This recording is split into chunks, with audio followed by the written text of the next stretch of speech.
I'm here with Andre Petroski, who makes his return next weekend at UFC 292 in Boston. Andre, how are you?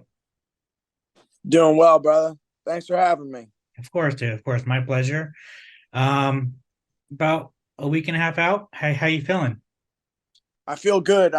Weight's definitely coming down.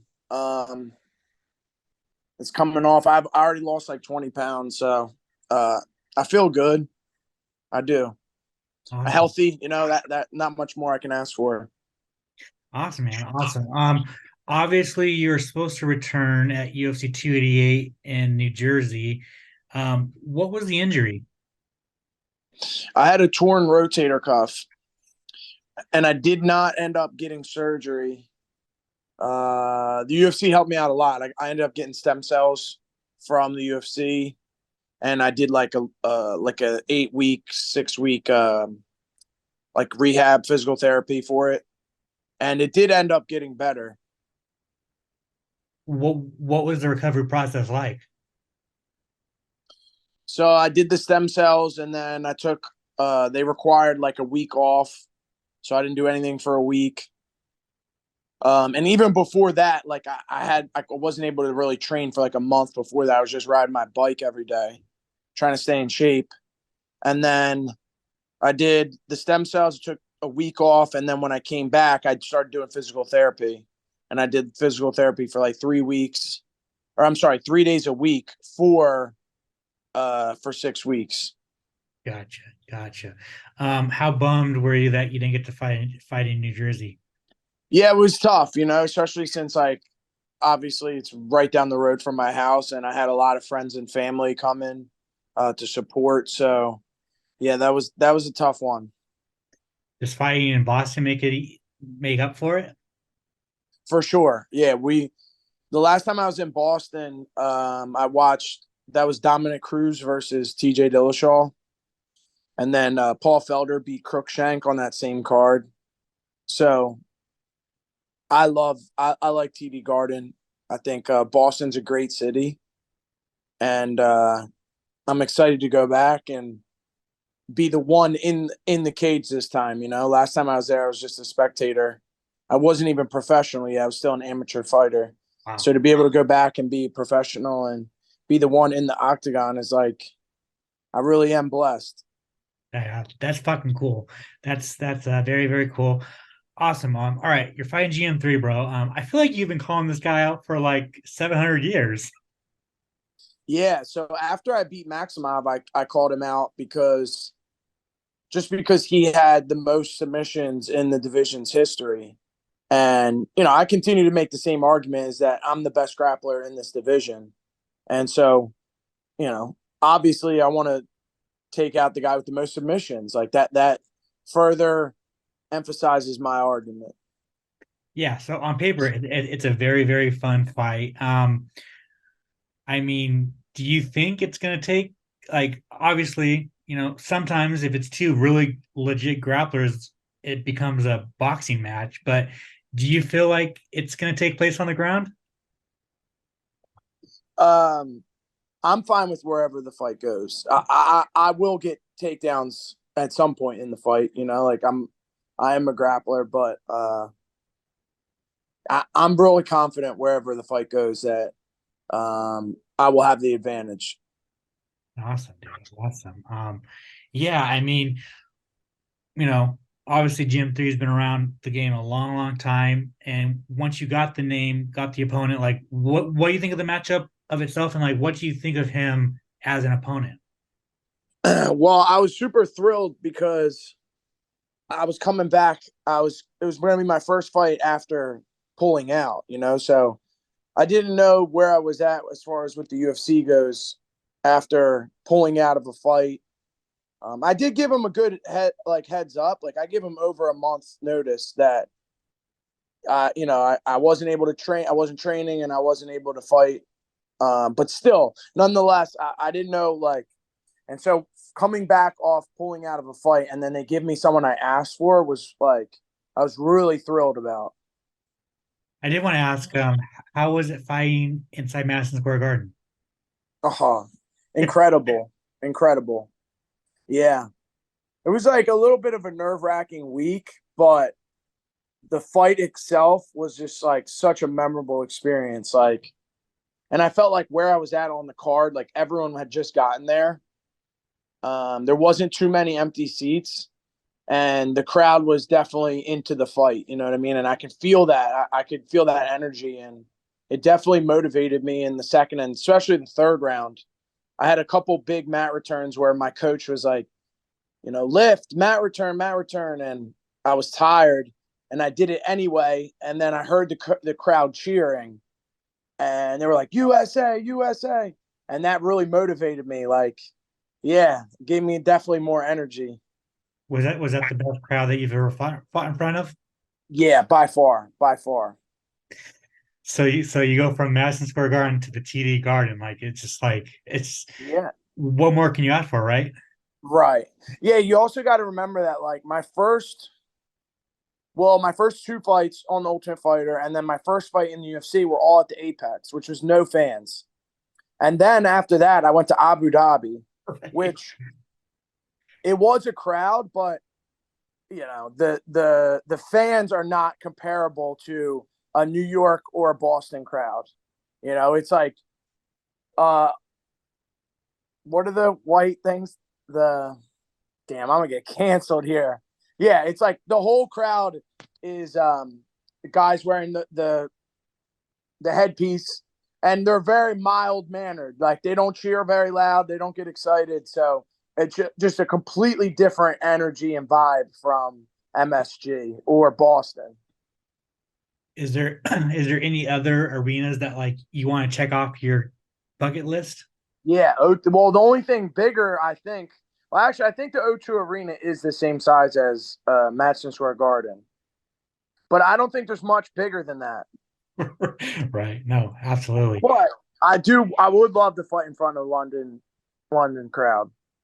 I feel like people say that, people say MSG, people say Staples Center, people say Japan at the Saitama Arena. Like there's like some like iconic arenas that like every fighter hopes to fight in front of at least once, you know? Yeah, they offered me Malkoon in Singapore the following weekend, and I said yes. And then I don't know. Yeah, I can't speak on what happened on their end, but I mean, he didn't say yes, obviously, Gotcha. or he said yes, but I want. I don't know what happened, but they called me back the next day and they said, "You want Meerschaert in Boston?" I said, "Absolutely." Yeah, man, that's awesome.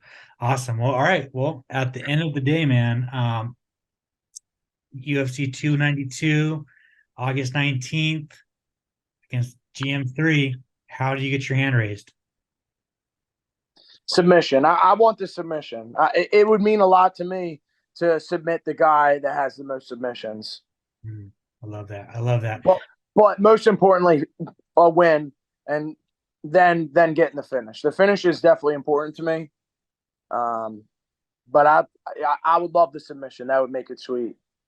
I feel like a win. I feel like a finish over GM3 would probably vault you right up for like a top 15 opponent next, right? Like, is that what you're thinking? Yeah, for sure. Awesome, awesome. I did want to ask, but before we end this, man, teammate Jeremiah Walls suffered a loss last weekend. What do you think of that fight, man, and just of his performance? Yeah, if I'm being honest, I think he won the first two rounds. I think he was definitely up 2-0. Um, I think it's just I'm not going to say experience because he does have a lot of experience, but he just made a mistake. I think that he didn't need to be forcing that takedown. I thought he was winning the stand up exchanges, and I think he just kind of made a mistake. And shout out to his opponent for capitalizing on it. But Jeremiah will be back. I mean, he's shown that he's versatile. He's got dangerous grappling that he has showed recently. He's also got obviously knockout power. He's got good striking. So he's going to have a long career for sure. What's it like sparring that guy?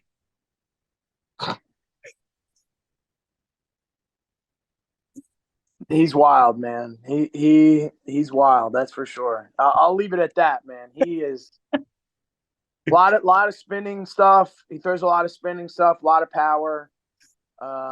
Just very unorthodox. Like, um, yeah, not typical. I mean, you can see when he fights, it's not much different in the practice room. Dude, that he's a fucking physical freak, dude. It's just like Yeah, what the hell? yeah. uh, and finally, I want to ask you about Sean Brady, man. I feel like since his loss to Bilal, man, everyone is like off the Sean Brady hype train. They're all like think that he's just like washed now, and like people were giving him no chance against Jack Della Maddalena, man. Like, what do you think that's come from? Like, is that just the MMA fan being an MMA fan being very fickety and like recency bias? I think you said it perfectly, but not only the MMA fan, but Philly fans in general. You know, like it doesn't matter if it's fighting or the Sixers or the Eagles or the Phillies. Like when you're winning, Philly fans are like, let's fucking go, like go birds, go birds. But like the second they lose, like yeah, they just I mean they start bad mouthing. That's just how it is here, you know. It's just it's the most weirdest thing part of this fandom sport. Like once a fighter can be so dominant, like Sean Brady was so fucking dominant for so long. It's like Yeah, one loss to a guy that could be fighting for the title next, and now he sucks. It's just like what? yeah. No, I mean Sean doesn't suck. Sean has beaten top name guys. Sean, I mean, watch what he did to Jake Matthews. Watch what he did to Michael Chiesa. Like he has chewed through top 15 guys, top 20, top 15 guys. Um, yeah, I mean, Bilal's a tough matchup for anybody, really. And I think that he was really taken out of his environment there, going to Abu Dhabi, spending 2 weeks out. Like Sean is like a very regimented, like structure, does very well with structure and a regiment. And if he stays in his comfort zone, he's like very hard to beat. And he's a problem to deal with. And I think sending him out to Abu Dhabi for 2 weeks being away, I just think it wasn't the best recipe for him to succeed. Gotcha, man. Gotcha. And finally, last thing before I let you go, main event of 292, Sterling versus O'Malley. Who you got? Shoot, that's a really good question, and I should have an answer for this because I know a bunch of people are going to ask me. Um, I love O'Malley's striking. Like I love his feints, the way he feints anytime he's going backwards. Um, I really like a lot of things that O'Malley does.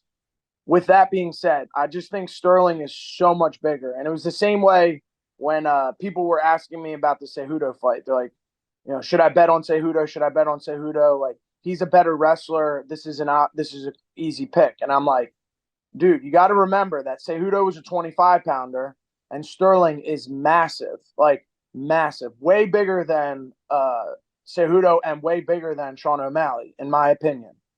And if there's one area that Sean lacks, it's obviously his grappling. Um, and I mean, if there's one area where Sterling is a problem in, it's taking your back and keeping it. So I think that there's definitely a path to victory for Sterling. Um, but like Sterling definitely got exposed in the first fight to Peter Yan. And if O'Malley can get him on his back foot and make him second guess and hesitate on the shots, then I do think that he could give Sterling a lot of problems. Gotcha. Awesome, man. Thank you so much for your time, Andre. I really appreciate it, dude. If you want to plug your social media, any sponsors you might have, and if you want to thank anybody, the floor is yours.